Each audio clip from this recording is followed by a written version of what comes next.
Assalamualaikum warahmatullahi wabarakatuh. Selamat siang Pak Johan dan teman-teman semua.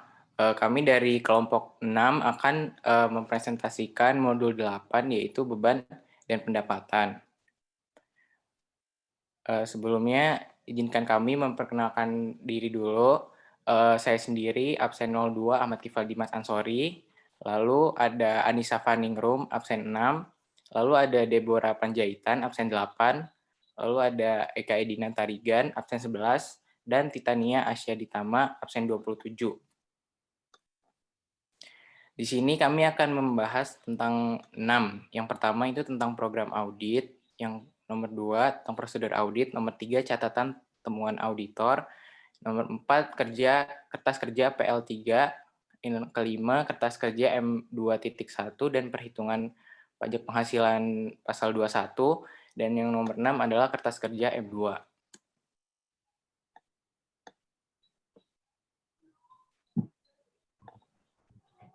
Pertama, program audit di modul 8 ini akan mencapai beberapa tujuan audit. Yang pertama yaitu completeness dan cut-off, di mana semua beban perusahaan telah dibukukan dengan lengkap dan tepat dalam visa batas. Yang kedua, yaitu ownership dan akurasi, di mana beban yang dicatat merupakan beban perusahaan yang didukung dengan bukti-bukti yang dapat dipertanggungjawabkan serta dihitung dengan tepat. Selanjutnya, tujuan auditnya yaitu classification, di mana ketepatan dalam klasifikasi menurut kelompok atau jenis bebannya dan juga dalam hubungannya dengan usaha perusahaan. Yang terakhir yaitu presentation dan disclosure, di mana semua hal-hal yang perlu diungkapkan dalam laporan keuangan telah diberikan penjelasan yang memadai. Selanjutnya, untuk mencapai tujuan audit ini akan dilakukan beberapa prosedur audit yang akan dijelaskan oleh teman saya. Oke, selanjutnya adalah prosedur audit.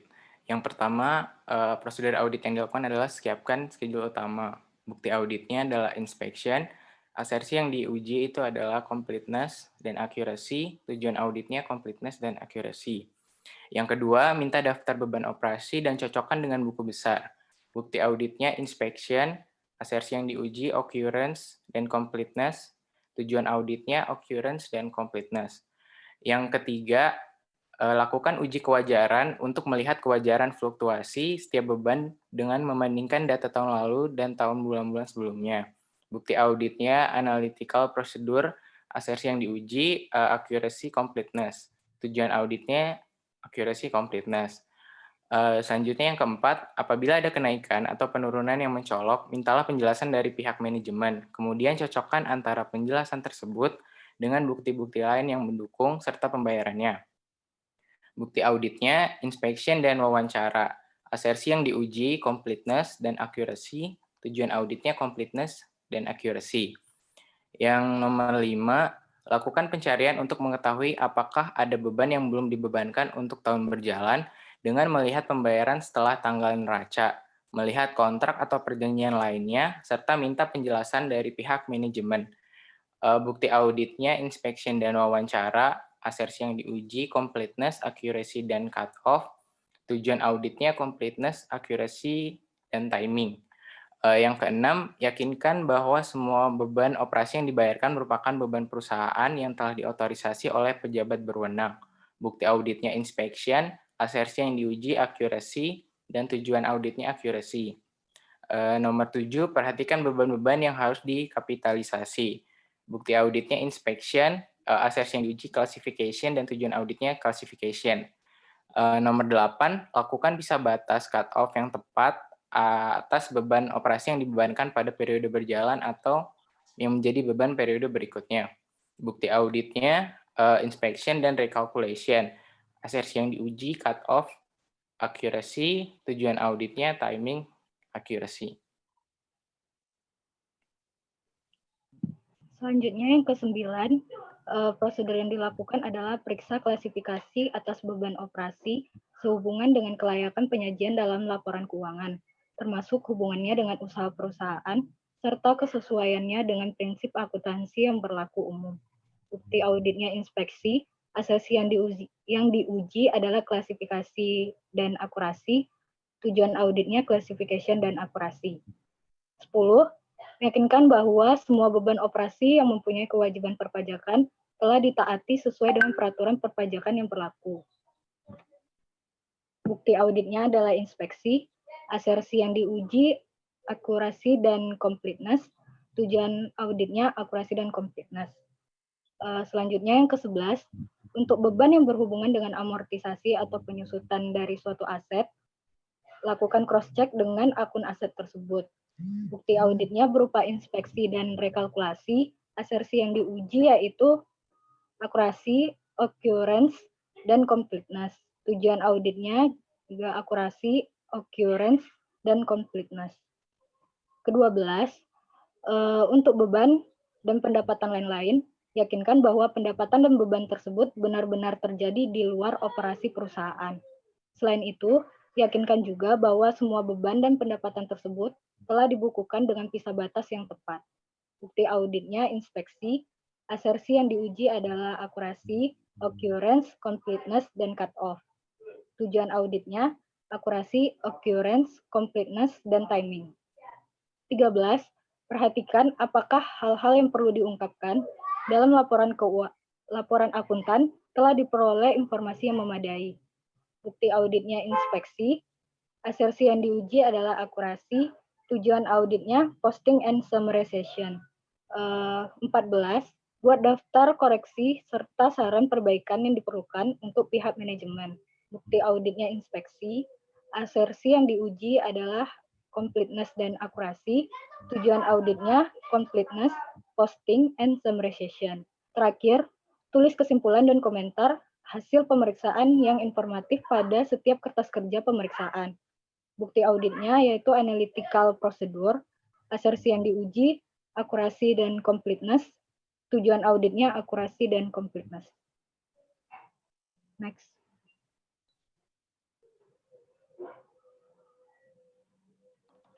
Selanjutnya, saya akan membacakan catatan temuan auditor.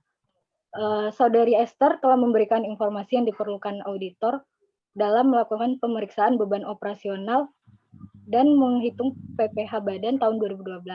Adapun hasil-hasil temuan pemeriksaannya adalah sebagai berikut. Yang pertama, pada tanggal 11 April 2012, dalam rangka hari ulang tahun perusahaan, Bapak Rantung yang mewakili perusahaan memberikan sumbangan kepada Panti Asuhan Anakku di Bogor, dan pemberian sumbangan ini berupa uang tunai 20 juta. Sumbangan ini dicatat sebagai beban jamuan dan representasi. Ini merupakan kesalahan pencatatan dan nanti akan dicantumkan di PL3. Selanjutnya, pada 18 Agustus 2012, perusahaan memberikan dana berupa uang tunai sebesar 10 juta untuk penggantian biaya perawatan Ibu Tati selama beliau dirawat di Rumah Sakit Sembuh Dong. Penggantian ini merupakan salah satu kompensasi yang diberikan perusahaan untuk karyawannya. Nah, perusahaan mencatat penggantian tersebut dengan menjurnal beban gaji pada Bank Bini 10 juta. Atas penggantian ini, perusahaan telah menghitung dan memotong PPh 21 yang digabungkan dengan pembayaran gaji. Hal ini sudah dilaporkan dalam SPT 1721 bulan September 2012. Selanjutnya, temuan selanjutnya adalah pada tanggal 25 November 2012, ada bangunan perusahaan yang telah selesai dicat ulang oleh seorang kontraktor. Perusahaan dalam hal ini salah mencatat, yaitu dia mencatatnya beban jasa profesional pada Bank Bini sebesar 15.435.400.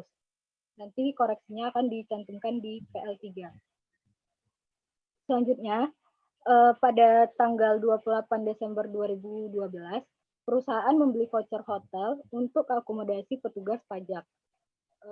Voucher hotel sebesar 3.500.000 dibeli dan diserahkan sendiri oleh Bapak Denny. Bapak Denny ini siapa? Bapak Denny ini adalah manajer PT Peta.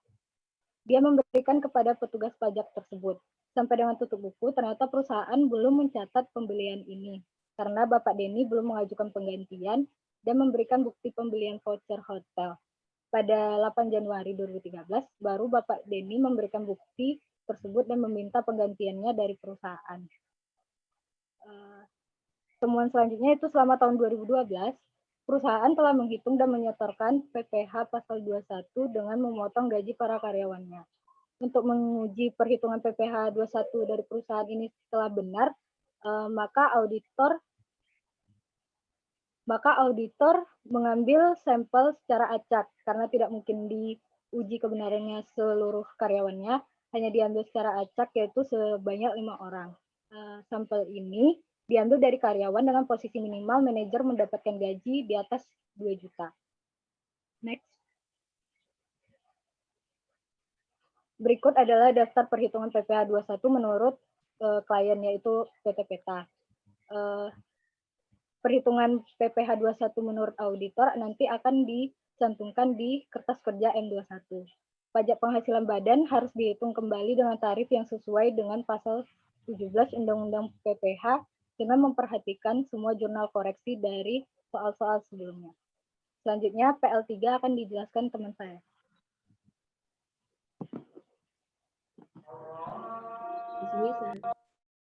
Di sini saya akan menjelaskan mengenai PL3. Yang pertama ada gaji berdasarkan per klien 31 Desember 2012 itu adalah 610 juta rupiah. Per auditnya juga 610 juta rupiah karena tidak ada koreksi. Selanjutnya adalah promosi. Untuk promosi di neraca itu kosong sehingga per auditnya juga sebesar 0 rupiah. Kemudian next. Untuk perjalanan dinas itu tidak terdapat koreksi sehingga per klien 31 Desember 2012 adalah 2.600.000 itu per audit juga 2.600.000. Kemudian ada pemeliharaan dan reparasi. Pemeliharaan dan reparasi ini berdasarkan modul 7 indeks Y, di mana di sini dikatakan bahwa Anda melakukan pemeriksaan aset tetap dengan melihat bukti transaksi perkiraan yang berkaitan dengan aset tetap dan ditemukan bahwa tanggal 30 November 2012 perusahaan melakukan perbaikan atas salah satu kendaraan bermotor yang bernama Colt Mitsubishi sebesar 12.500.000.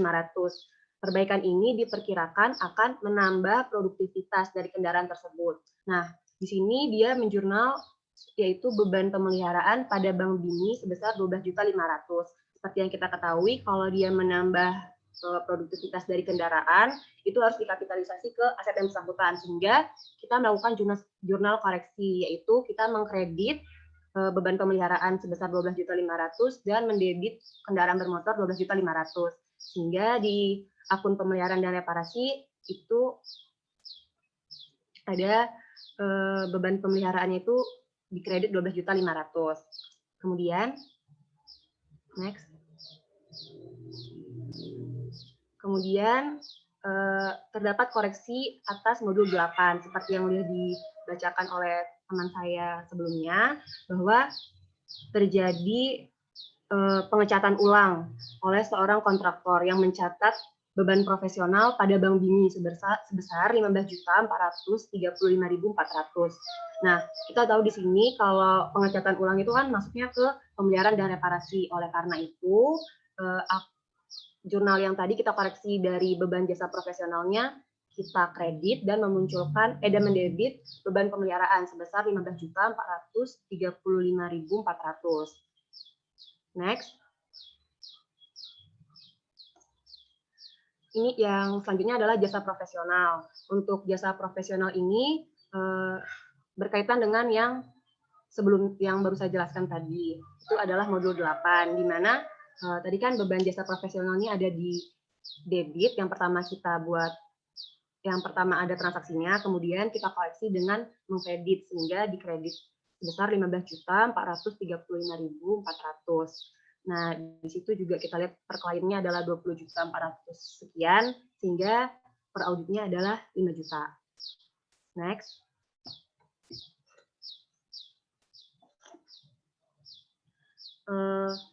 Untuk asuransi ini berasal dari modul 5 indeks G. Ini adalah beban asuransi.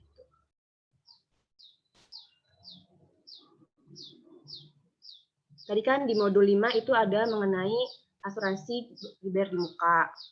Nah, jadi itu kalau misalnya kita buka di modul 5, itu dia bilang ada untuk setahun dia 20 juta. Sehingga karena ini dari Oktober, dia kan dimulai dari Oktober tuh. Jadi dari Oktober sampai Desember itu 3 bulan. Sehingga 3/12 dikali 20 juta. Itu 3 juta. Ya. Selanjutnya adalah sumbangan. Nah, untuk sumbangan ini yang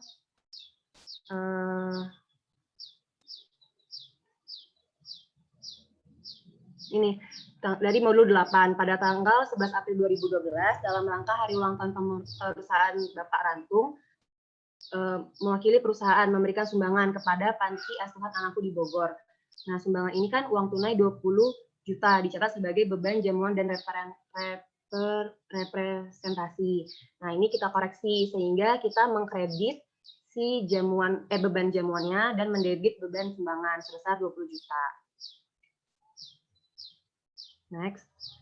Nah, yang ini yang tadi Bapak komen di Zoom, ini adalah pemberian voucher hotel dari PT Peta untuk akomodasi petugas pajak.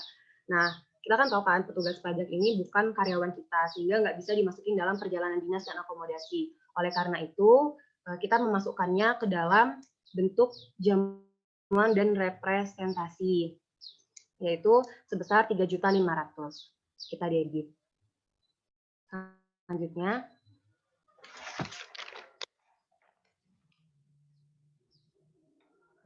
next. Kalau kalian jadi petugas pajak, jangan mau juta diterima ya. Ya, Pak. Nggak boleh ya, jangan ya. Ya, Pak. Silakan. Selanjutnya, ini yang sumbangannya sama kayak penjelasan saya yang sebelumnya yang mengenai ada beban sumbangan kan 20 juta tadi, sama kayak jurnal yang tadi itu di debit, beban sumbangannya 20 juta. Ya. Kemudian ada sewa guna usaha. Seperti yang kita tahu kan dari presentasi minggu lalu, kalau dia berubah kan dari operating list menjadi finance list, sehingga beban sewa guna usaha ini dihapus karena kan sudah menerapkan finance list, sehingga dikredit sebesar 6.847.500. Dan beban terkait sewa guna usaha dan beban itu kan ada beban bunga dan juga beban penyusutan. Itu nanti akan dijelaskan oleh teman saya selanjutnya. Selanjutnya dijelaskan oleh teman saya. Selanjutnya adalah akun dari perlengkapan kantor. Nah, tadi di kelompok di modul 5 sudah dijelaskan bahwa ada koreksi terkait perlengkapan kantor sebesar 1.582.500 dari belum dicatatnya oleh PT Peta terkait perhitungan fisik di akhir tahun. Lalu kita debit beban perlengkapan kantor pada perlengkapan kantor. Selanjutnya ada 1 juta itu didapat dari pada tanggal 10 Juni 2012, perusahaan membeli 2 unit filing kabinet. Pengeluaran ini tapi dicatat oleh PT Peta sebagai beban perlengkapan kantor. Nah, di sini jurnal koreksinya adalah peralatan pada filing kabinet pada beban perlengkapan kantor sebesar 1 juta. Selanjutnya terkait penyusutan, penyusutan ini udah dibahas kemarin di modul 7. Penyusutan menurut auditor sebesar 67.800 dan penyusutan menurut klien sebesar 84.925.400. Dan usulan koreksinya adalah sebesar 17.118.421 dikredit. Selanjutnya terkait piutang tak tertagih. Piutang tak tertagih ini didapatkan dari PD Rambutan telah menutup usahanya sejak awal Desember 2012 karena pilot. Saudari Esther tidak melakukan pemeriksaan lebih lanjut, tetapi dia telah memberitahukan bahwa piutang akan dihapuskan. Nah, saldo piutang dari PD Rambutan ini awalnya 27.500.000. Karena PD Rambutan ini pilot, maka diputuskan untuk piutang tak tertagihnya dihapus sebesar 27.500.000. Lalu Selanjutnya tentang sewa. Diketahui bahwa sewa dibayar di muka yang tadi berhubungan sama yang beban sewa, iya. Diketahui bahwa sewa dibayar muka itu tanggal 1 Oktober 2012, maka penyesuaiannya itu beban sewa pada sewa dibayar muka sebesar 5 juta. Perhitungannya dari mulai Oktober, November, Desember, berarti 3 bulan dibagi 12 dikali 20 juta, sehingga menemukan 5 juta. Selanjutnya adalah beban bunga. Beban bunga didapatkan dari tabel perhitungan amortisasi lease yang sudah dihitung dan dijumlahkan bunga dari bunga selama 2012 atau dari pembelian sewa tersebut. Didapatkan sebesar 2.223.012. Kesimpulan pemeriksaannya, menurut pendapat kami, saldo beban operasional telah disajikan secara wajar dan sesuai dengan standar akuntansi keuangan yang berlaku.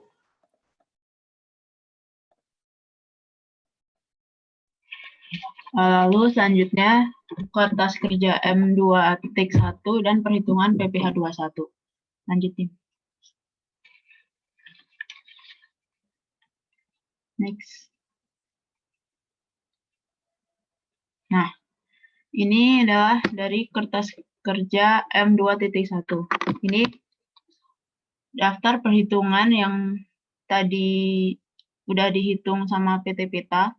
Nah, perhitungan untuk ngitung pajaknya tuh di sini belum ada nyesuaiin dengan biaya jabatan. Jadi ketemu utang PPh 21-nya sebesar Rp37.422.000.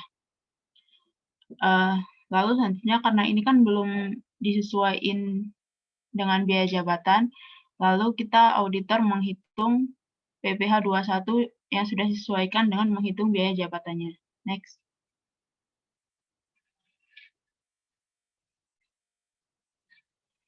Nah, ini kemudian untuk menghitung PPh 21 ini seperti yang udah kita pelajari di perpajakan semester sebelumnya, yaitu dengan cara pertama menghitung penghasilan bruto. Nah, penghasilan bruto itu dihitung dari gaji ditambah dengan THR.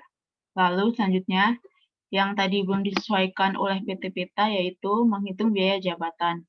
Biaya jabatan itu dihitung dari penghasilan bruto dikali 5%.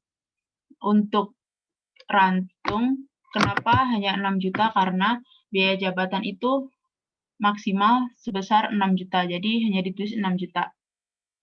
Nah, kemudian kalau udah ketemu biaya jabatan, penghasilan bruto dikurangi biaya jabatan itu ketemu penghasilan itu.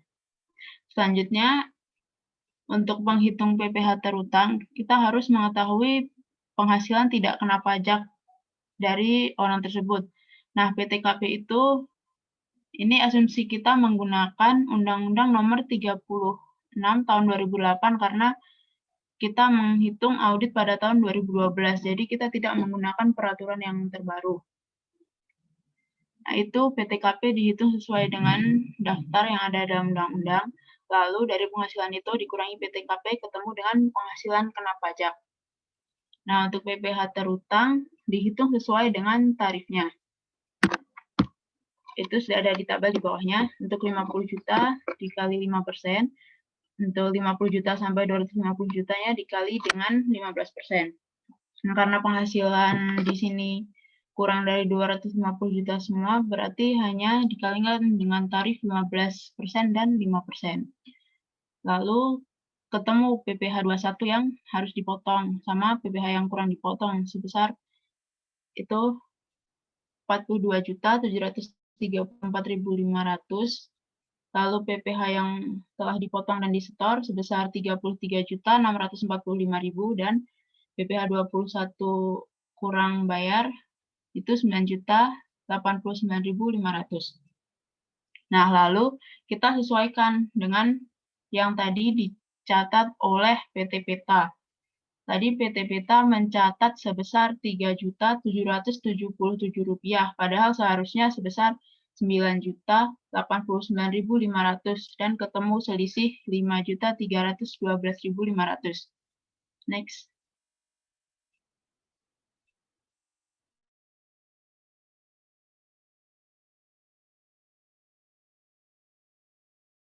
pasal 21 pada utang PPh pasal 21 sebesar 5.312.500. Sekian untuk M2.1, lalu selanjutnya M2 akan dijelaskan oleh teman saya.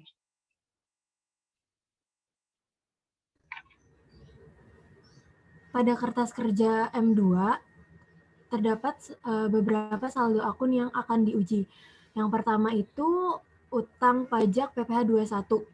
Nah, utang pajak PPh 21 ini perhitungannya sudah dihitung di kertas kerja M2.1 yang tadi dijelaskan oleh teman saya. Terdapat koreksi sebesar 5.312.500. Tuh. Terus selanjutnya utang pajak PPh pasal 23 tidak ada kesalahan. Lalu utang pajak PPh 25 atau 29. Nah, pada kesempatan kali ini kan kita tidak terlalu berfokus pada PPh pasal 25 atau 29. Jadi kami tidak melakukan koreksi terhadap akun ini. Terus yang terakhir PPN keluaran. Nah, PPN keluaran ini koreksinya terdapat pada modul 2 indeks S1 yang angka koreksinya itu berasal dari fade out sama dengan 9.600 ditambah 1.920. Jadi totalnya 11.520. Lanjut. Nah, berikut catatan pemeriksaan. Yang pertama, penyesuaian pada utang PPh pasal 21 yang dikreditkan berasal dari perhitungan indeks M2.1. Yang kedua, penyesuaian PPN keluaran berasal dari modul 2 schedule 1 atas jurnal koreksi barang belum diterima oleh PT Horas dan return pembelian oleh PT Manggis. Kesimpulan pemeriksaannya, menurut pendapat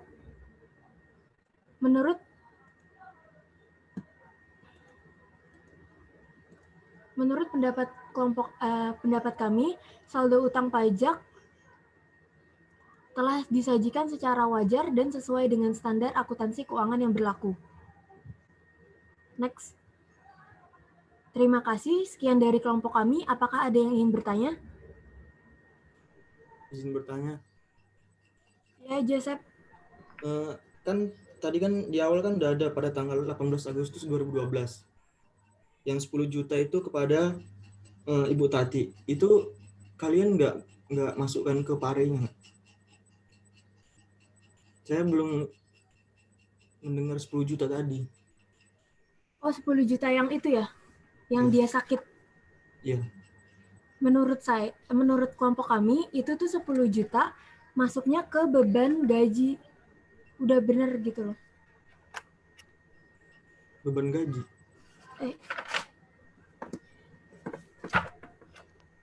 Mungkin itu Joseph. Dia jadi bukan jadi jurnal koreksi gitu. Jadi udah dimasukin ke beban gajinya untuk per kliennya gitu. Kliennya udah nyatet transaksi itu gitu. Bukan sebagai jurnal koreksinya yang 10 juta itu.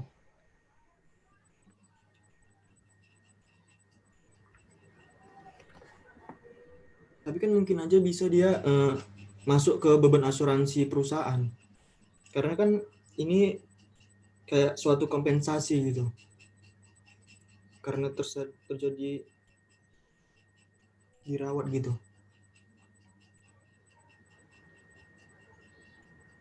Kalau asuransi, menurut saya ya, akun asuransi di sini itu maksudnya asuransi buat si perusahaannya, bukan buat karyawannya. Jadi soalnya kan yang di di modul sebelumnya itu isinya asuransi pun bukan ada asuransi pegawai, tapi asuransi kayak persediaan gitu-gitu. Coba ditampilin yang tadi yang di buku, coba. Yang temuan, Dem.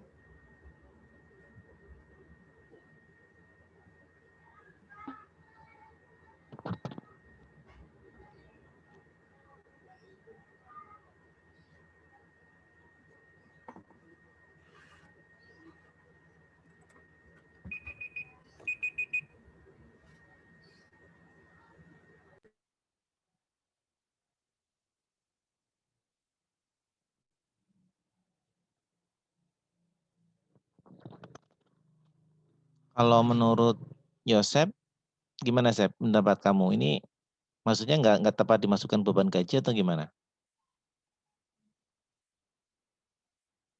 Mungkin Pak, saya pikir dia itu kayak masuk ke beban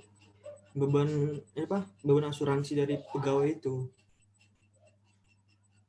Beban Jadi catatnya asuransi. sebagai beban asuransi, bukan beban gaji gitu Pak. Ada nggak asuransi kesehatan buat pegawainya?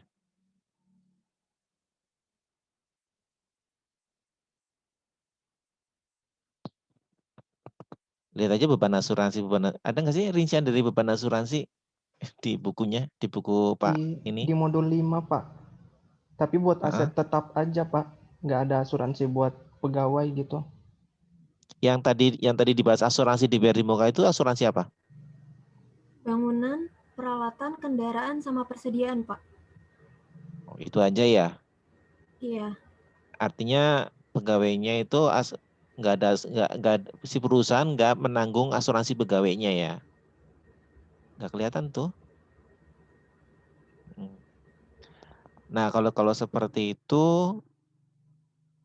artinya kalau misalnya itu dari asuransi, mestinya ada data dong di asuransi di BRI Mangga itu rinciannya termasuk asuransi pegawai kalaupun ada.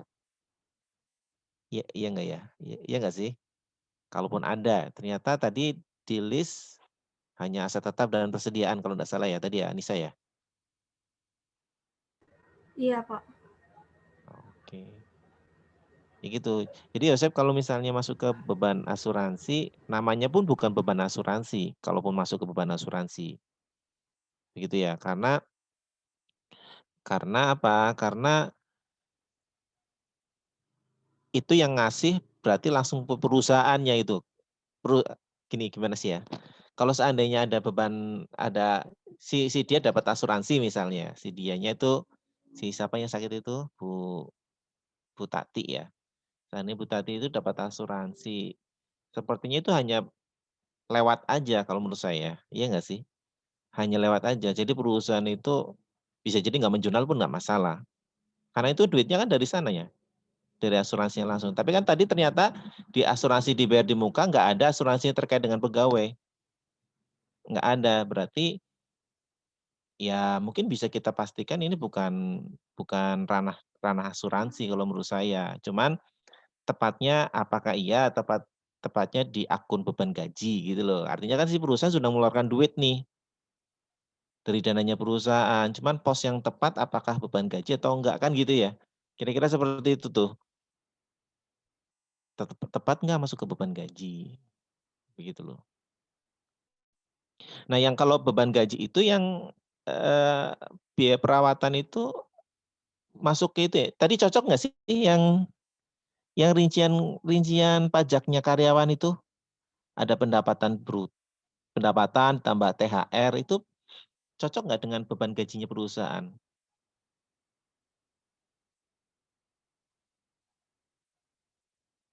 Beban gajinya berapa sih?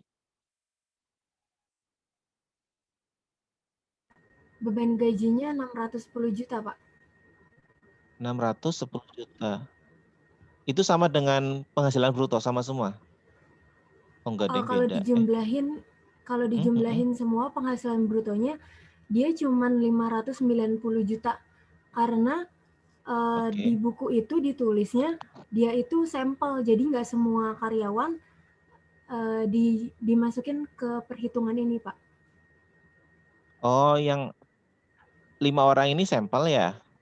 Iya. Oh, oke. Ini 500 sekian padahal total beban gajinya berapa tadi? 610 juta. 600. Oh, ya udah. Oke. Berarti kalau menurut saya isunya yang ini suara saya double nggak sih? Double nggak suara saya? Enggak, Pak. Enggak, Pak. Enggak ya? Di tempat saya double suara saya. Oke, ya berarti isunya itu biaya perawatannya Bu Tati itu tepat nggak masuk ke biaya gaji atau enggak? Itu aja. Tepat atau enggak? Karena kan kita lagi ngomong gaji nih. Ada nggak beban lain yang Kamu lihat rincian beban deh. Ada nggak kira-kira beban yang mungkin lebih tepat selain gaji? Coba rincian bebannya mana? Beban operasional.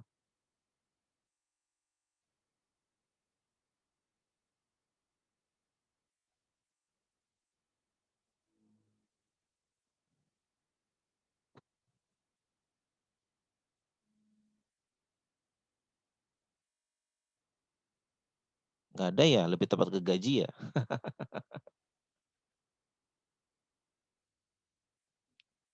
Ya udah.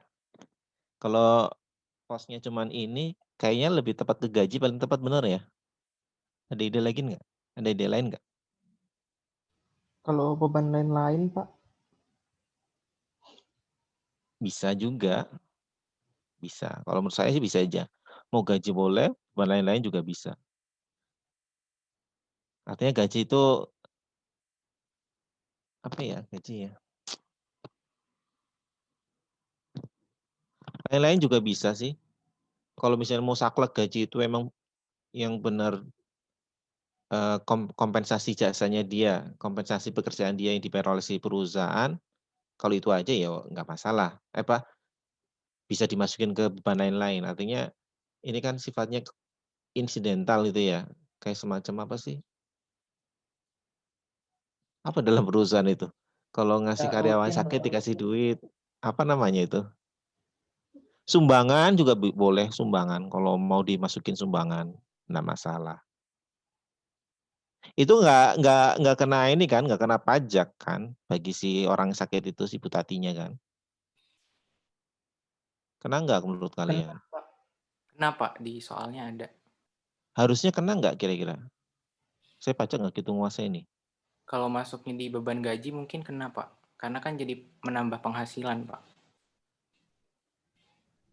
Mungkin tergantung dia masuknya di akun mana gitu, Pak. Nah ya makanya Enggak sih, Pak?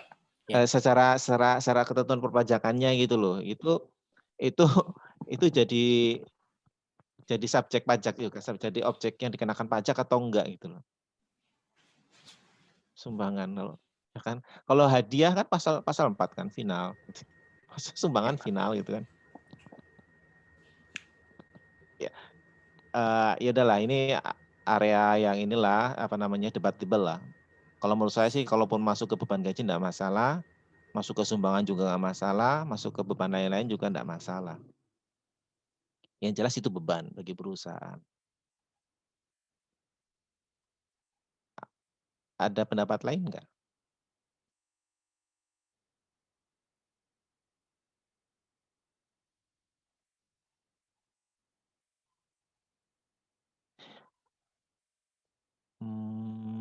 Oke, ntar dulu.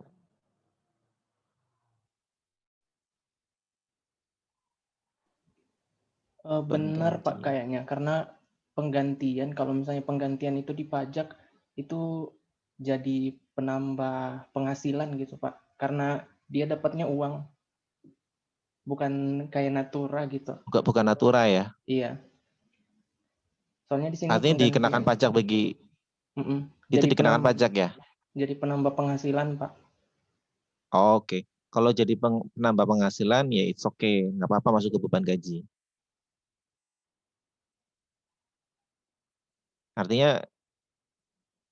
Artinya dia itu akan dikenakan pajak kan, butatinya kan.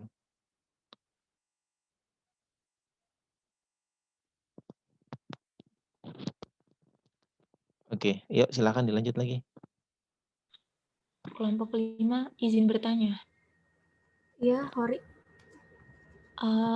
Bisa dibuka yang PL3 tadi, yang schedule untuk beban usaha.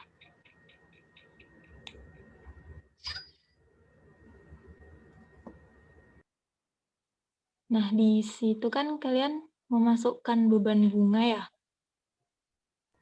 Iya. Setelah aku lihat di buku 1 itu di laporan laba ruginya PT Peta itu, beban bunganya nggak masuk ke beban usaha gitu. Jadi sebenarnya beban bunga itu masuk ke beban usaha apa enggak?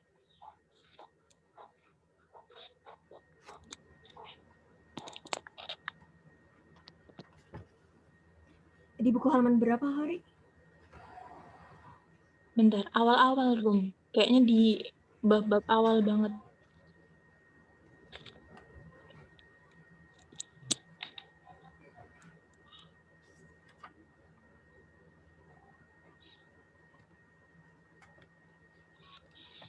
Oh, jadi maksud kamu itu harusnya kita tuh nggak memasukkan beban bunga ke sini gitu ya? Iya. Atau gimana? Boleh atau enggak sebenarnya gitu?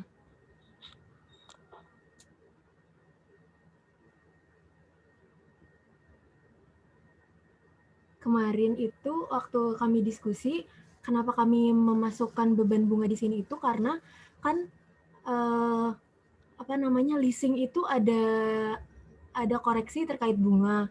Kan bunga itu termasuk beban. Jadi kami langsung masukin aja ke sini gitu. Tapi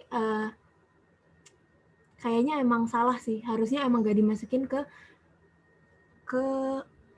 apa namanya, ke kertas kerja ini. Ya, makasih Rum. Iya, makasih juga Hori. Jadi ingat nih saya nih. Oke.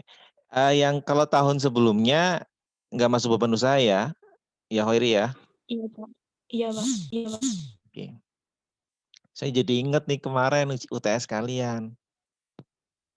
Dari 60 orang hanya satu orang yang aware, saya lupa namanya dia itu siapa. Ingat nggak? Di soal kasus itu piutang usaha terdiri dari bla bla bla bla. Ingat kan? Ingat nggak? Atau sudah kalian lupakan, pusing gitu ya? Udah abaikan, lupakan aja. Tapi nggak apa-apa lah, saya mau refresh gara-gara ada pertanyaan ini nih menarik. Oke ya, jadi piutang usaha terdiri dari piutang terhadap PT A, B, C, D, seterusnya kan gitu ya. Ada piutang yang nilainya di bawah 100, ada sekian. Artinya per debiturnya itu nilainya di bawah 100 juta misalnya, ada sekian banyak. Ada lagi piutang terhadap apa tuh? Pemegang saham atau karyawan ya, saya lupa. Ada ingat nggak? Ya, kira-kira seperti itu. Ada satu pos yang merupakan bagian dari piutang usaha namanya piutang terhadap pemegang saham atau piutang terhadap karyawan. Nah, itu kayaknya hanya satu orang nih yang benar, yang dia mereklas. Harusnya piutang itu, piutang ke pemegang saham tidak atau bukan bagian dari piutang usaha. Makanya harus direklas ke piutang lain-lain lah paling enggak. Gitu. Kalian kayaknya iya hanya satu orang seingat saya, tak perhatikan, ini menarik juga nih. Enggak ada yang benar satupun, satu orang doang. Kalian ada yang merasa ngerjain itu enggak? Mereklas piutang pemegang saham ke piutang lain-lain, bukan dari piutang usaha.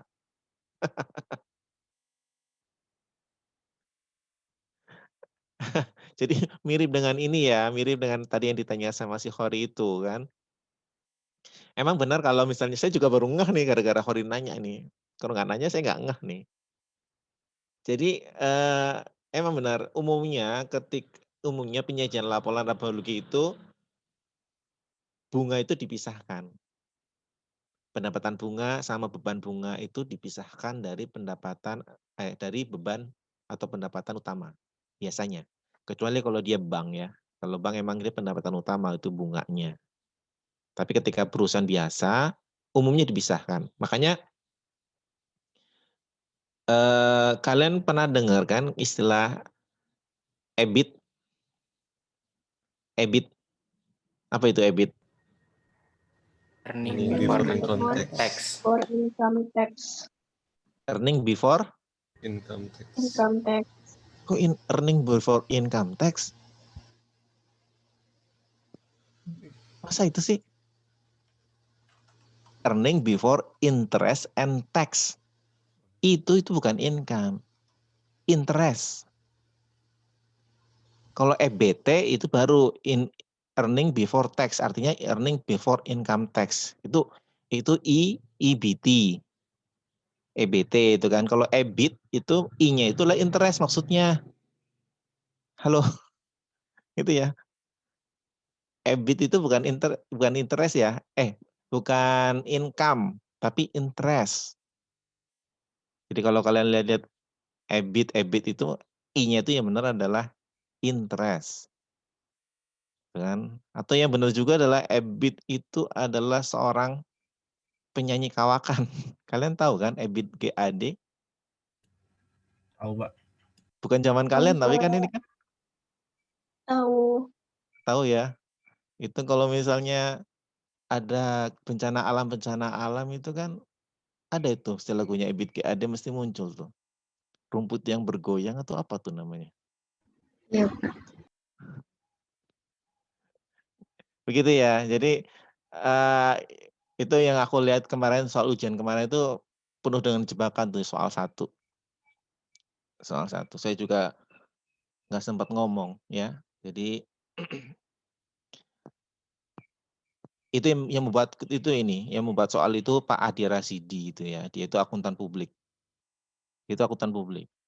Jadi kalau kalian lihat di notes to financial statement di CALK ya, CALK, kamu lihat di catatan atas piutang usaha, nanti itu muncul tuh model-modelnya. Itu mirip tuh seperti itu. Jadi piutang usaha terdiri dari piutang pada PT A, PT B, PT C. Nah, ada lagi D, piutang yang nilainya di bawah 100 juta.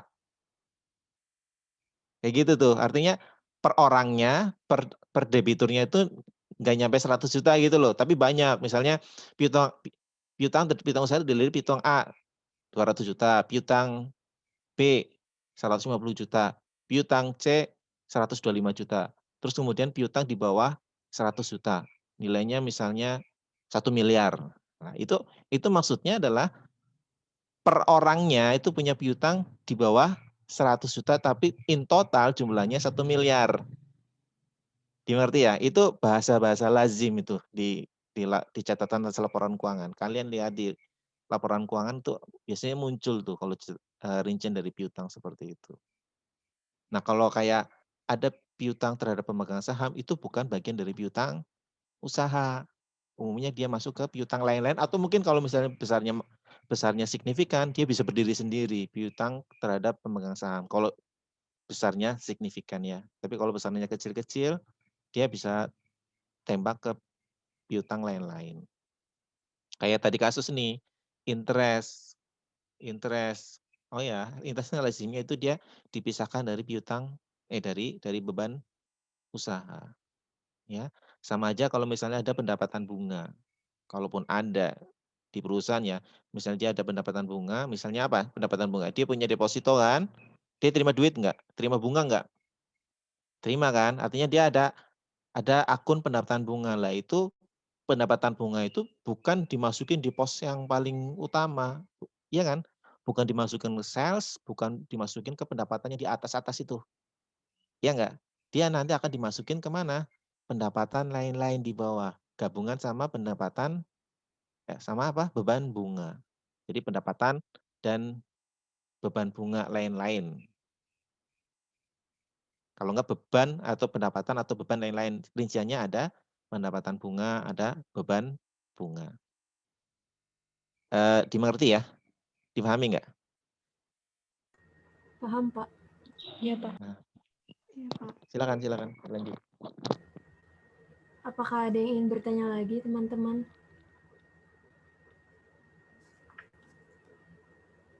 Izin bertanya Iya, Rizky. terkait tadi yang voucher ke Fiskus tadi, kayak gitu itu termasuk ranahnya auditor bukan ya? Apa cuma kita mengkoreksi yang belum dicatat aja? Kenapa ranahnya auditor? Kurang jelas, maaf. Kalau yang tadi yang transaksi nggak semestinya yang ngasih voucher ke Fiskus tadi, kayak gitu auditor kayak ngasih saran gitu atau enggak? Atau cuma benerin di pencatatannya aja?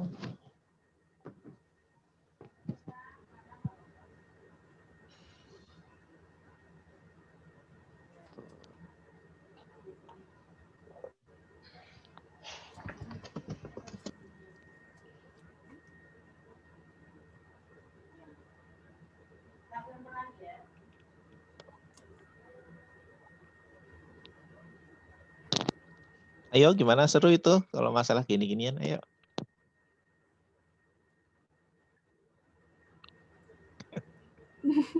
Harusnya auditornya Ustadz gitu ya.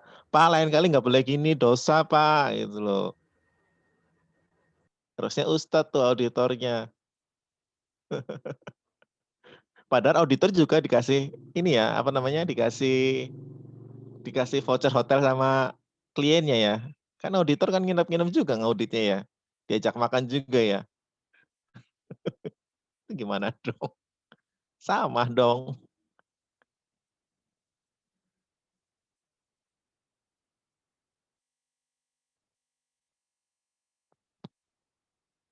Ayo gimana? Tadi diakui sebagai apa? Kalau yang kasih voucher itu beban apa itu? Diakui sebagai beban jamuan dan representasi, Pak. Iya. Iya, terus gimana? Kalau kamu jadi auditor gimana? Saya bingung, Pak. Saya nggak tahu Oh, bingung. prakteknya kayak gimana. Ya, bingung berarti bingung itu bukan berarti tidak mengambil keputusan. Ya kan? Ya kayak sama aja kalian mengerjakan soal pilihan ganda. Bingung jawabannya apa? Masa nggak jawab? Nah, harus ada dong, ada keputusannya apa atau reaksinya apa? Auditor. Itu gratifikasi ini ya, itu gratifikasi itu ya, itu gratifikasi materi itu kan. Kalau gratifikasi imaterial, dikasihnya cewek misalnya, bisa dong. Gratifikasi seks ya, gratifikasi seks itu ya. Itu mungkin kan, sangat mungkin sekali gitu loh. Nggak cuman masalah duit gitu kan. Banyak tuh. Apa kira-kira jadi auditor? Ini kelompok berapa? Ini kelompok 6 ngapain? Koreksi nggak kelompok 6?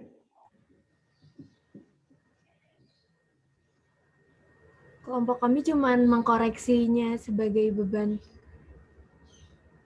jamuan dan representasi, Pak. Sebelumnya dicatat sebagai apa? Sebelumnya belum dicatat. Oh, nggak dicatat. Iya. Sama perusahaan nggak dicatat. Iya. Oh.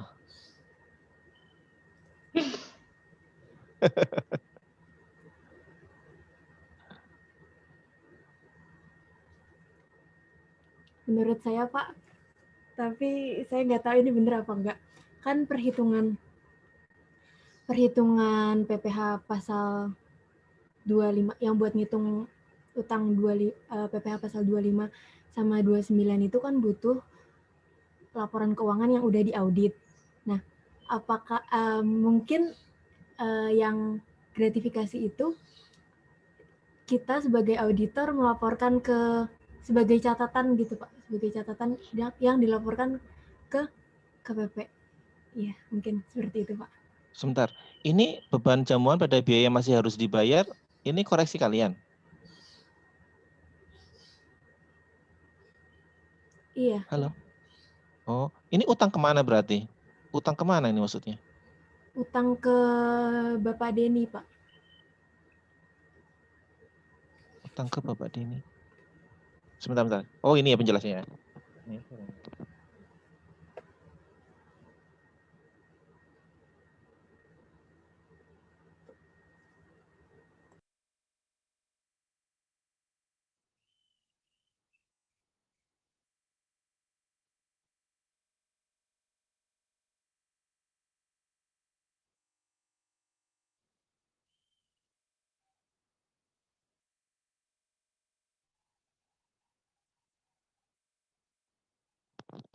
Ini perusahaan sudah beli voucher atau belum sih? Beli vouchernya tanggal 28 Desember. Ini ya, jadi pada tanggal 28 perusahaan beli voucher hotel untuk petugas pajak. Voucher dibeli seharga 3,5 juta dan diserahkan kepada Pak Denny. Diserahkan oleh Pak Denny kepada petugas pajak. Sampai dengan tutup buku, perusahaan belum mencatat pembelian ini karena Pak Denny belum mengajukan penggantian dan pemberian bukti pembelian voucher hotel. Maksudnya gimana sih? Ini kok ada kata-kata gini loh. Si Pak Denny itu belum memberikan bukti pembelian voucher hotel. Di atas tadi perusahaan membeli voucher hotel. Mungkin maksudnya perusahaan atas nama Pak Denny gitu, Pak. Maksudnya Pak Denny kan yang ngewakilin beli. Nah, tapi belinya ini sama Pak Denny buktinya belum dikasih ke perusahaan. Jadinya si perusahaan belum nyatet atas Artinya kan pembelian gini, itu. mungkin si perusahaan itu ngasih duit ke Pak Denny. Gitu kali ya, Pak Denny beli voucher. Tapi bukti untuk membeli vouchernya belum dikasih tahu ke perusahaan gitu ya. Mohon maaf Iya itu enggak? Pak dibeli dan diserahkan oleh Pak Denny. Berarti yang beli itu Pak Denny. Tapi Pak Denny belum ngasih bukti buat reimburse. Ya reimburse nih Pak. Mungkin pakai uang Pak Denny sendiri gitu, Pak. Ah.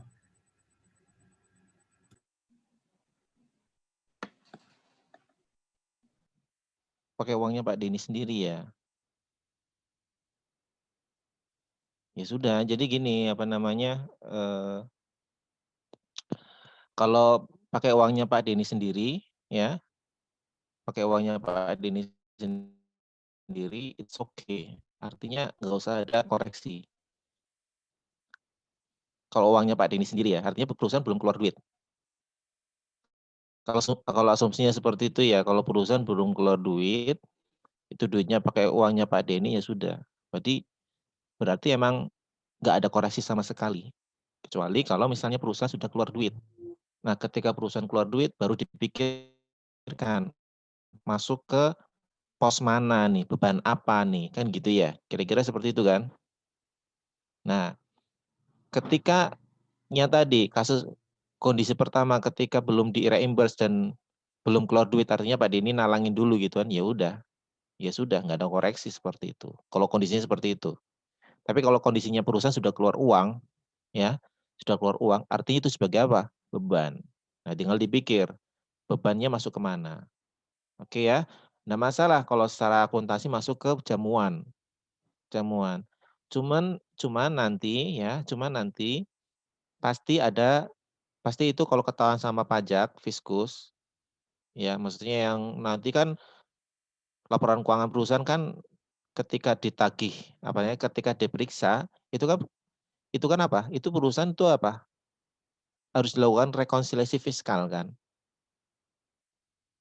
Ya kan? Dilakukan rekonsiliasi fiskal lah. Beban yang tadi, beban jamuan, beban suap dan lain-lainnya itu kan pasti tanpa bukti. Ada buktinya enggak? Masa nyuap ada buktinya? Enggak kan? Ngasih gratifikasi ada buktinya mesti enggak. Oke lah benar ada tiket hotel. Tapi itu enggak ada bukti, enggak gimana ya? Voucher hotel. Kalau diberi Kalau misalnya terang-terangan itu ya untuk petugas pajak itu nggak mungkin juga kan, nggak mungkin tertulis seperti itulah. Tapi kalau misalnya dibeli voucher hotel tapi atas nama si pegawai perusahaan ya itu mungkin bisa di apa? Bisa didak, bisa dikurangi gitu loh sebagai pengurang pajaknya. Tapi kalau misalnya kita ngomong secara general ya, kalau misalnya dia sifatnya suap, gratifikasi ini bentuk gratifikasi ya, itu tidak itu harus dikoreksi. Ya harus itu non deductible, nggak boleh dikurangkan dari perhitungan pajak. Itu kalau misalnya perusahaan sudah kadung keluar duit, secara akuntansi dicatat, karena kan keluar mesti ada transaksinya kan, secara akuntansi dicatat, tapi nanti secara pajak ya di rekonsiliasi fiskal itu nggak boleh dikurangkan, nggak boleh diakui sebagai beban. Dimengerti nggak? Dipahami nggak maksud saya? Dipahami ya? Nah gitu loh. Kira-kira seperti itu ya. Kira-kira seperti itu.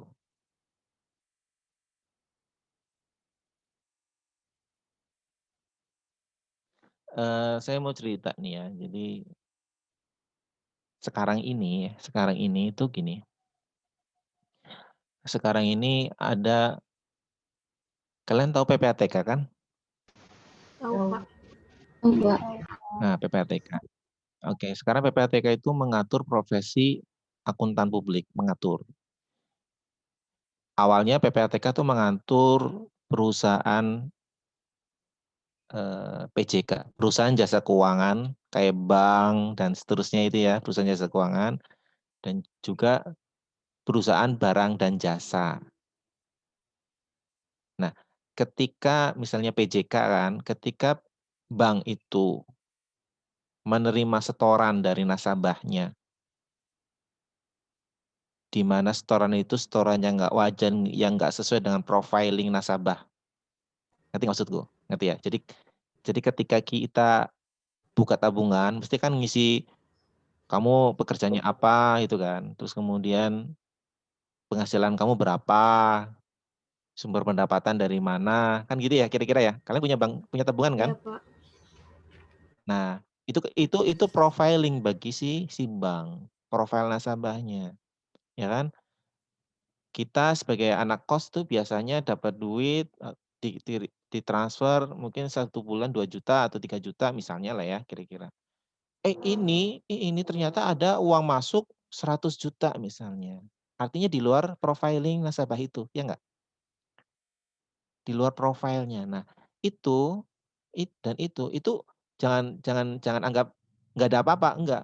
Bank itu akan menyampaikan informasi kemana? Ke PPATK bahwa ini ada transaksi keuangan yang mencurigakan.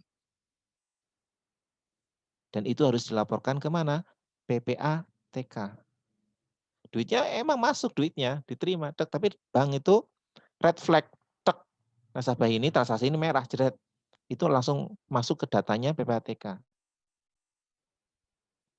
Jadi kalian kalau ya nanti kan PPATK kan akan menelusuri kan ini benar-benar duit yang bersih atau duit kotor kan nggak tahu ya.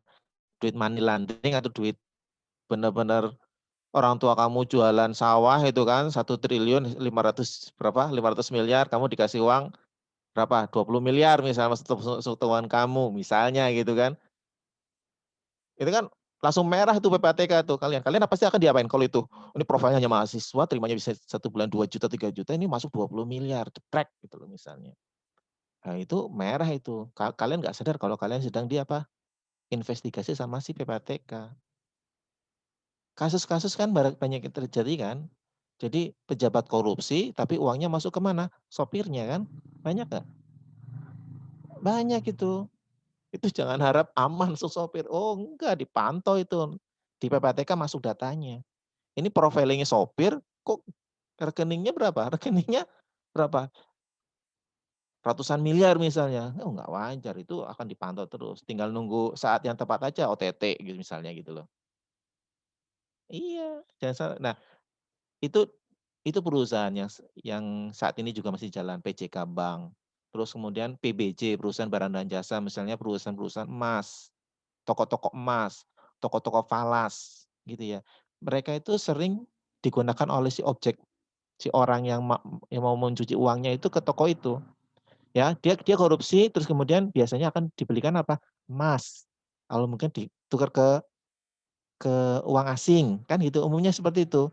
Atau ke dealer dibeliin properti atau mobil. Nah, perusahaan-perusahaan seperti itu tuh diatur sama PPATK kalau ada transaksi yang mencurigakan harus lapor ke PPATK. Nah, sekarang yang baru itu akuntan publik. Nah, kalau misalnya akuntan publik mendapati ada transaksi yang mencurigakan dari perusahaan itu akuntan publik juga harus diwajibkan lapor ke PPATK.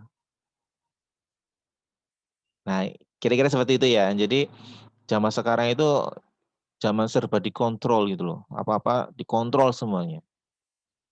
Iya, benar-benar apa-apa dikontrol. Jadi nanti kalian kalau sudah kerja ya hati-hati ya. Hati-hati. Bukan ngajarin kalau mau korupsi yang cerdas ya, bukan seperti itu ya maksudku ya. Artinya kalau korupsi kalian jangan setor ke bank ya. Kalau korupsi besar setor ke bank ketahuan, sudah habis. Kalau mau korupsi ternyata pakai modal transfer pasti ketahuan, selesai itu udah. Nggak ngajari seperti itu maksud saya, gitu kan. Tapi ketahuilah ada pengawasan seperti itu. Gara-gara ada kasus gratifikasi ini jadi saya ngomong seperti ini. Oke ya. Oke. Sorry, istirahat dulu 10 menit ya, nggak apa-apa ya. Istirahat dulu kita 10 menit.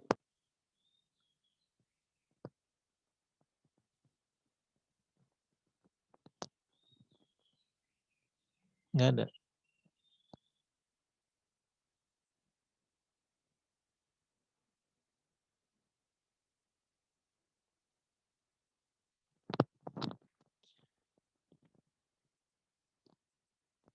Oke ya. Jadi kembali lagi nih. Boleh saya ngelanjutin yang PPATK tadi? Boleh, Pak. Boleh, Pak. Iya. Tadi kan ada kewajiban tuh. Jadi ketika ada transaksi keuangan yang mencurigakan.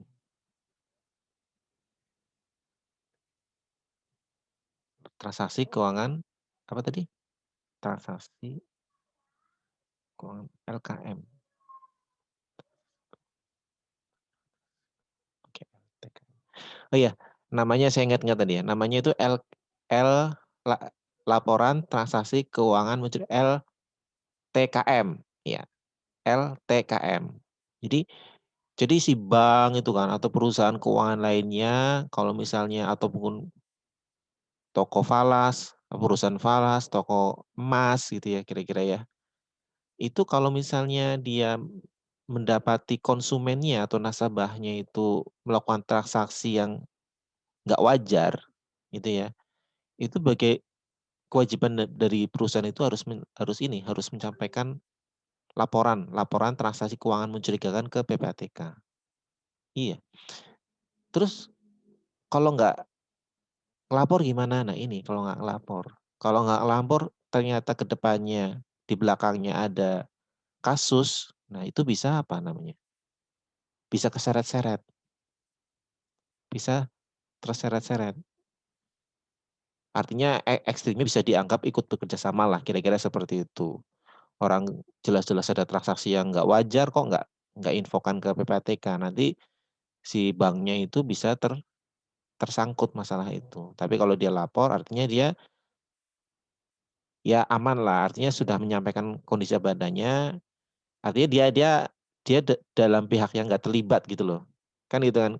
Diam itu kan belum diam itu kan bisa berarti salah gitu ya. Saya nggak tahu kalau di apa namanya itu, kalau misalnya tindakan kriminal ada orang membunuh, melihat tapi diam aja itu kalau ketahuan nggak lapor, nggak apa itu gimana itu ya? Tersangkut atau enggak ya gitu ya? Saya nggak tahu lah ya kalau urusan seperti itu. Tapi kalau urusannya PPATK diem, artinya nggak lapor, itu bisa dianggap ikut bekerja sama. Nah, yang terkait dengan profesi akuntan publik ini, si PPATK itu ada apa namanya, ada suatu peraturan semacam selevel ini ya, selevel peraturan pemerintah bahwa ketika si profesi bertindak untuk dan atas nama klien. Jadi ya, bertindak untuk dan atas nama klien. Misalnya gini, ada orang mau beli properti ya, tapi dia tidak menggunakan tidak membeli langsung. Dia melalui perantaranya jasanya akuntan misalnya atau perantaranya jasanya notaris misalnya. Artinya akuntan suruh beli tanah atau suruh beli bangunan atau mungkin suruh mengelola uangnya gitu ya. Itu harus lapor tuh ke PPATK ketika transaksinya itu nggak wajar. Artinya, oh ini kok ada anggota DPR misalnya ya, anggota DPR dia itu meng-hire akuntan untuk mengelola keuangannya dia gitu loh. Ternyata uang yang diberikan oleh si siapa namanya si anggota DPR ke akuntan itu sangat fantastis gitu ya. Nah, akuntan publik itu harus apa? Harus lapor tuh ke PPATK. Harus lapor. Perkara ini uangnya uang bersih atau enggak tahu, itu bukan urusannya akuntan publik, tapi mencurigakan loh, enggak wajar nih. Kok ngasih uang kok 500 miliar misalnya. Tolong dong kelola gitu misalnya. Misalnya kelola uang ini terus tolong dibelikan apa tapi lewat tangannya akuntan publik atau lewat tangannya notaris atau lewat tangannya siapapun lah ya profesi itu kalau nggak dilaporkan, itu bisa jadi bermasalah kalau di kemudian hari itu ternyata uangnya itu uang panas. Gitu ya. Sorry. Portal.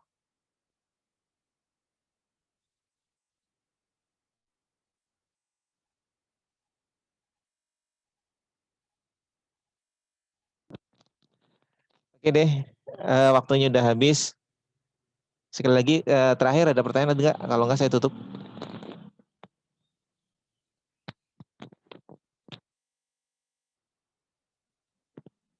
Nggak ada ya. Oke, kalau nggak ada kita cukupkan di sini aja ya.